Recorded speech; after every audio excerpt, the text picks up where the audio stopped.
Hi folks, how you doing? Just Michael from Canine Psychology here. I just wanted to do a video. I spoke to one of my colleagues a few days ago, and there is a video doing the rounds at the moment and showing the sit on the dog exercise, where we put a dog into a calm state of mind and just get the dog to chill out, and that is basically what the exercise is all about. The video footage isn't great, so I spoke to a colleague and said, look, I'll do a video and we'll put it up, so hopefully everything going well, this is going to work out according to plan. So just take you back a step, what the sit in the dog exercise is actually for. It's to get the dog into a calm state of mind. Get the dog just to chill out at home. You know what it's like if you've got a pushy dog and the dog comes up, prods you with its nose or attempts to jump up on you. If that dog's prodding you and you're giving the dog affection, then you're actually rewarding the dog. So the dog will continue to be a bit pushy. Or if the dog jumps up in and you give the dog lots of affection, then that dog will continue to jump up. Fine, if you want your dog to jump up, that's absolutely fine with you. But the exercise that we're talking about, sit on the dog, is just to get a dog to calm and just chill out so that you can get on with everyday bits and pieces. And you know, as I said, that is the whole idea of it. So some people will like it and understand. Some people will say, well, I don't mind my dog sitting up beside me and jumping up, but that's absolutely fine. But that's not what it's about. This is for the people who want to know what sitting the dog exercise looks like. So just take you back a wee step, because one of the hardest things we have to get people to do in everyday life is just ignore the dog. Just chill out. Because people come into your house, they want to fuss over the dog, and by fussing over it, the dog then tends to get excited, thereby they then, give it a pat on the head or give it some affection, whereby it then increases the sort of impulse and sort of arousal of that dog, thereby the dog gets all excited, and thereby it's getting rewarded for those behaviours. So as I said, the sit in the dog exercise is just to calm the dog down. You know the types of times when you want to sit down, put your feet up on the couch and just chill.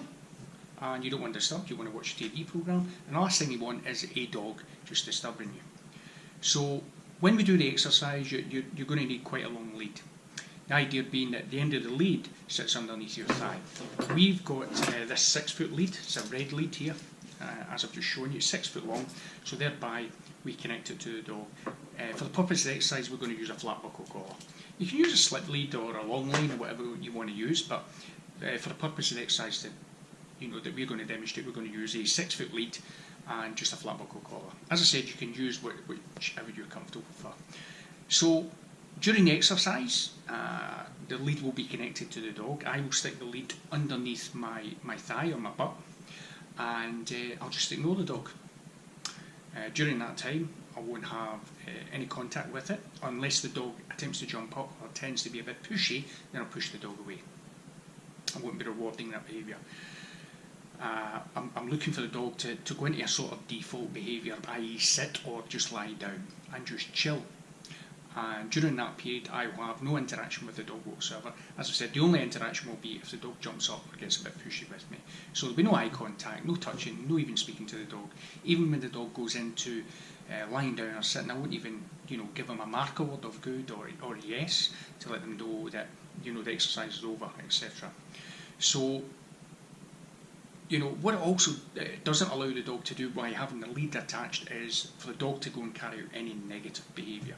So, as I said, the lead will be attached, so that won't be allowed to happen.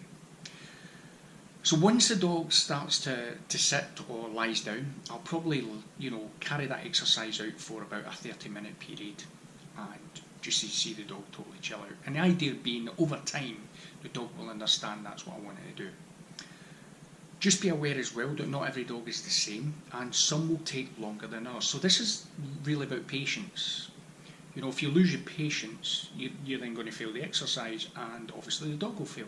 So it's about patience, consistency, and put the time and effort in, and you'll get the desired results. So, as I said, not every dog is the same. We've got 2 dogs. So we've got the Malinois, Finn, our Belgian Malinois, and we've got a Rottweiler.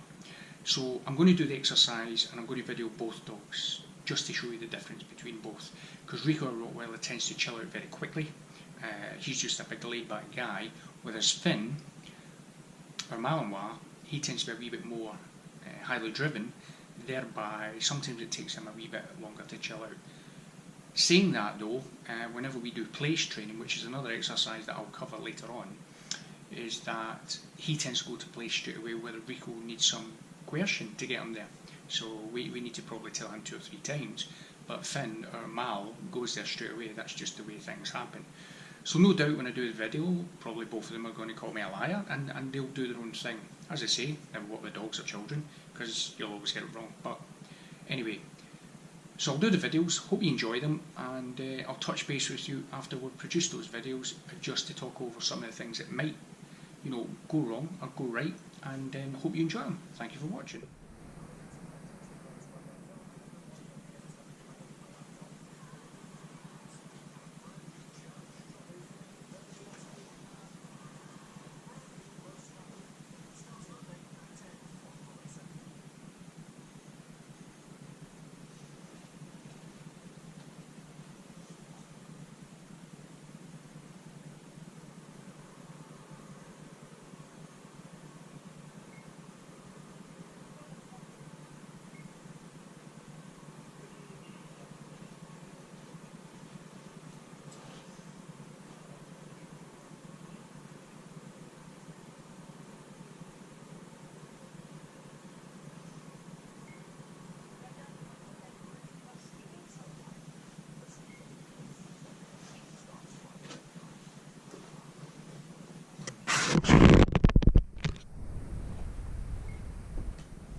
Hi guys, just Michael again. Just to say that I've just showed you the 2 videos of the 2 dogs doing sit on the dog, whereby they just totally calm and chill out. You'll notice from the first video, Finn had a good look round, and after a period of time he actually just lay down. Normally the dogs will sit and then lie down. On this occasion he lay down. You will notice during the video that his head was up for a short while.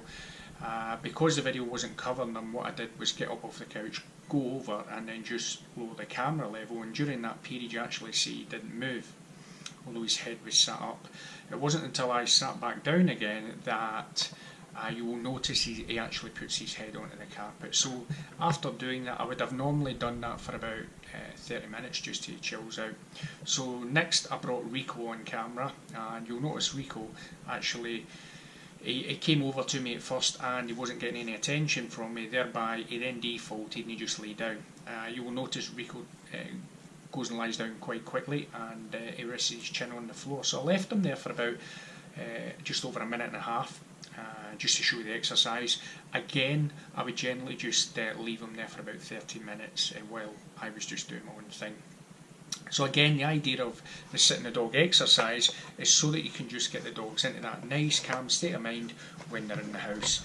So the next video I'm hoping to show you is a place video where we teach place, and another video whereby you put the dogs into a place of their choice. In our case it will be pet cots, and that's when you can go and open the door and close the door, etc. outside when anybody comes to the door. The dogs have got rules, the dogs have got boundaries, and they have to remain in place whenever we're at the front door. So that's what it's all about. So guys, I hope you enjoyed the video, I hope you learned something from it, and we'll catch you all soon.